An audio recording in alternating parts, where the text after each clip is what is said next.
ಹೂವಂತೆ ಮೃದುವಾಗಬಲ್ಲೆ ಮುಳ್ಳಂತೆ ಮೊನಚಾಗಬಲ್ಲೆ ಹಣ್ಣಂತೆ ಸಿಹಿಯಾಗಬಲ್ಲೆ ವಿಷದಂತೆ ಕಹಿಯಾಗಬಲ್ಲೆ ಬಾಳೋದು ಹೇಗೆಂದು ನಾ ಬಲ್ಲೆ ಆವುದು ಹೇಗೆಂದು ಬಲ್ಲೆ ಪ್ರೀತಿ ಪ್ರೀತಿಗೆ ರೋಷ ರೋಷಕ್ಕೆ ನಮ್ಮ ರೀತಿ ಎನ್ನುವ What is life?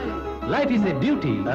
Then perform it as a ಬಾಳು ಎಂದು ಹೂವಲ್ಲ ಬಾಳು ಎಂದು ಮುಳ್ಳಲ್ಲ ಕಾಣೋದು ನಿಜವಲ್ಲ ಮಾತೆಲ್ಲ ಮುತ್ತಲ್ಲ ಕಾಲಕ್ಕೆ ತಕ್ಕಂತೆ ಜಗದಲ್ಲಿ ಜನರೆಲ್ಲ ಬಾಳೆಂಬುವ ಈ ಹಾದಿಯಲ್ಲಿ ಪ್ರೇಮ ಪ್ರೀತಿ ನನ್ನುಸಿರು